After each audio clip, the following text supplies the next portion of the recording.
அடுத்ததுங்க, இது மாதிரி கொடுக்கறது ஒன்லி கிளென்லினஸ் ஒண்ணு. அவை பணியாளர்களுக்கு நிறைய வேலை இருக்கு. ஒவ்வொரு டேபிளா அவங்க தவழ்ந்து கொடுக்கறது நமக்கே பாக்குறதுக்கு ஒரு மாதிரி இருக்கு. சோ சிஎம் ஒரு ரெக்வெஸ்ட், பெட் பாட்டில்ஸ்ல ஒவ்வொரு டேபிள்லயுமே பாட்டில்ஸ் நீங்க குடித நீர் வச்சிடலாம். குடிச்சிட்டு அவங்கவுங்க இடத்துல அவங்கவுங்க வச்சிட போறாங்க. இதனால கவர்மெண்ட்டுக்கு எக்ஸ்ட்ரா செலவும் ஒன்னும் வரப்போறது இல்ல.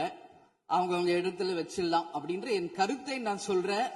ஏன்னா இது டம்ளர்ல கொடுக்கறதும் அது மறுபடியும் கேட்கறதும் அவங்க வருவதும் அவங்களுக்கு நிறைய பணிகள். அது பதில் ஒவ்வொரு சீட்ல ஒரு பெட் பாட்டில்ஸ் மாதிரி கண்ணாடி பாட்டில்ல வாட்டர் வச்சுட்டு அவங்களுக்கு தேவைக்கு எடுத்துட்டு கொடுத்துடலாம். சோ இது பிறந்த நாள்ல முதலமைச்சருக்கு ஒரு கோரிக்கை வைக்கிறேன். அதுக்கு நாம நெகிழியில வேண்டாம், பிளாஸ்டிக் பாட்டில்ஸ் நம்ம அலோவ் பண்ண வேண்டாம், கண்ணாடி பாட்டில்ல நம்ம வைக்கலாம். உறுப்பினர்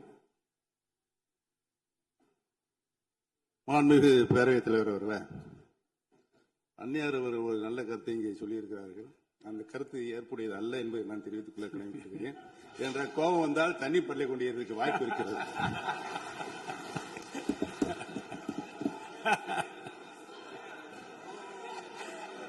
உறுப்பினர் பேசலாம். இப்போ தண்ணி பாட்டில் தான் வீசணும்னு கிடையாது, டம்ளர்ல கூட வீசி அடிக்கலாம். உறுப்பினர் ஒரு நிமிஷம். தலைவர் அவர்களே, நம்முடைய மாண்புமிகு முன்னாள் முதலமைச்சர் அண்ணன் ஓபிஎஸ் அவர்கள் ஒரு நிலையை குறிப்பிட்டு அதை எரிவதற்கான தண்ணி பாட்டிலை எரிவதற்கான வாய்ப்பு இருக்குது என்று சொன்னார்கள். ஒருவேளை அவருடைய தனிப்பட்ட அனுபவத்தின் காரணமாக அதை அவர் இங்கே குறிப்பிடுகிறார் என்பதை நான் அறிய விரும்புகிறேன். மாண்புமிகு உறுப்பினர், ஏன்னா காலையில இருந்து ரொம்ப காரசாரமாவே போயிட்டு இருந்துச்சு. அதனால ஒரு ஹாப்பியா நம்மளுடைய முதல்வர் பிறந்த நாள்ல எல்லாரும் சந்தோஷமா இன்னைக்கு நம்ம அவையை செய்வோம். சோ பாட்டில் தான் வீசணும்ன்றது இல்ல.